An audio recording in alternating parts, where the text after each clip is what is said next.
Chauffée, je suis trop fière, je suis trop fière. Je suis tellement reconnaissante le fait d'avoir ça. Ça m'a encore changé quelque chose dans la vie. Et ça, je suis trop, mais trop fière de moi. Mais oui, hein, je vous ai dit, nous allons célébrer même les petites victoires. Ce sont elles qui nous permettent d'avancer, de croire encore un peu plus chaque jour. Je dis que on y va, chauffée. Est-ce que ça t'est déjà arrivé de dire oui alors que tu voulais dire non, alors que ton cœur criait non? Ça t'est déjà arrivé de te sentir vidé une fois que tu as accepté de faire quelque chose dont tu ne voulais pas? Ou ça t'est déjà arrivé de te sentir rejeté, mal jugé juste parce que tu as osé poser des limites? Aujourd'hui, nous allons parler de ce courage invisible qu'il faut pour dire non et de ce calme intérieur qu'il faut pour gérer le rejet. Parce que savoir dire non, c'est pas être égoïste, c'est savoir se respecter. Et apprendre à vivre avec le rejet, c'est se libérer en fait. Alors, bienvenue dans cette nouvelle vidéo. Je t'embarque avec moi. Assois-toi bien. C'est parti.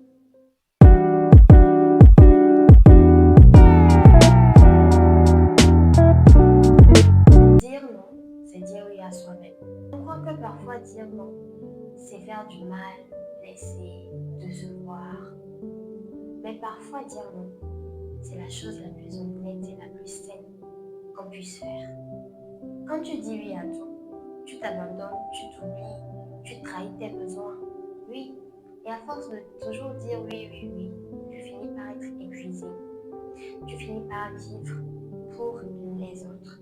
Tu deviens ce qu'on attend de toi au lieu de devenir toi-même. Dire non, ce n'est pas dire je ne t'aime pas. Non, c'est dire je m'aime aussi. Je me respecte aussi. Et c'est un acte de maturité et d'amour de soi. Alors pourquoi c'est si difficile? Depuis petit, on nous apprend à être gentil, agréable envers les autres, aimé de tous. Mais rarement on nous apprend à poser les limites. Du coup, dire non te met dans un sentiment de culpabilité ou la peur du rejet en fait. Tu n'es pas habitué à ça. C'est normal de te sentir coupable quand tu dis non, quand tu oses dire non. Parce que pour dire non, il faut oser.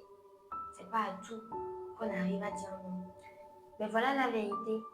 Si tu n'oses pas poser des limites, les autres ne les respecteront pas. Et au fond, tu te feras dans des relations qui ne te ressemblent même pas. Mais tu feras avec, au détriment de ton bonheur à toi. Comment apprendre à dire non avec respect? Voici 3 étapes pour apprendre à dire non sans blesser ni fuir. Tu n'as pas besoin de dire non ou oui tout de suite. Tu peux juste dire je vais réfléchir et je te donne une réponse ultérieurement. Ça t'évite de répondre par automatisme, par peur ou stress.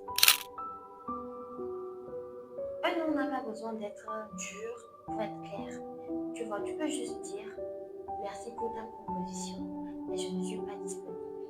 Ou je préfère ne pas m'avancer sur ça parce que je suis déjà bien chargée. Au lieu de dire non, je ne peux pas. Si tu dis non pour respecter ta santé, ton temps, ton énergie, ta paix, tu n'as rien à justifier. Sois juste en paix et aligné avec tes choix. C'est suffisant. Gérer le rejet, ce que ça veut vraiment dire. Quand tu dis non, certaines personnes vont mal réagir et parfois tu vis ou expérimentes le rejet. Mais écoute ceci, c'est pas toi qu'elle rejette. C'est le fait que tu ne peux plus les servir comme avant. Le rejet ne dit rien sur ta valeur. Il parle juste de ce que l'autre voulait prendre chez toi. Et parfois, vivre le rejet est la preuve que tu es en train de grandir. Tu n'es pas rejeté parce que tu es trop ou pas assez. Tu es rejeté parce que tu as décidé de te choisir toi. Et ça, c'est puissant. Tu n'es pas responsable des émotions des autres. Tu es responsable de ta paix, ton temps, ton énergie. Je vous dis, parfois le rejet, c'est une bénédiction déguisée. Parce que tu te libères ce qui n'était plus juste et tu fais de la place pour des vraies, mais vraies relations. Tu ne peux pas forcer les gens à t'aimer au prix de ton intégrité. Tu n'es pas venu ici pour plaire aux gens. Tu es venu pour vivre vrai, pas vivre utile. Oh, petit exercice de recentrage. Quand tu ressens cette peur du rejet ou cette culpabilité de dire non, rappelle-toi une chose, tu n'es pas mauvaise.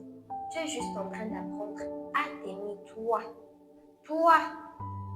Nous allons faire un exercice pratique que j'ai l'habitude de faire. Parce que on n'est pas des extraterrestres. Quand je viens vous parler là, c'est pas que moi je ne vis pas ce que je dis là. On n'est pas des extraterrestres.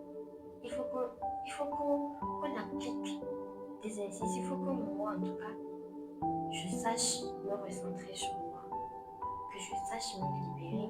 Que je sache, tu vois, travailler sur moi. Parce que personne n'est exclu. Hein. Personne n'est exclu. Ferme les yeux. Pose une main sur ton cœur. Respire profondément 3 fois. Et dis doucement, je suis digne d'amour, même quand je dis non. Je suis en sécurité, même quand je pose mes limites. Je mérite le respect, même quand je déplais. Ma paix intérieure est plus importante que la validation extérieure. Dire non, c'est dur au début, mais c'est cadeau pour toi. Alors aujourd'hui, choisis-toi. Aime-toi assez pour poser tes limites. Et rappelle-toi, tu n'as pas besoin de te justifier à toi pour te protéger. Dire non, c'est un droit. Tu as le droit de dire non. Et parfois, c'est même une guérison. Alors, nous voici à la fin de cette vidéo. Prends bien soin de toi. Prends bien soin de tes pensées. Parce que tes pensées créent ta réalité. Bye bye!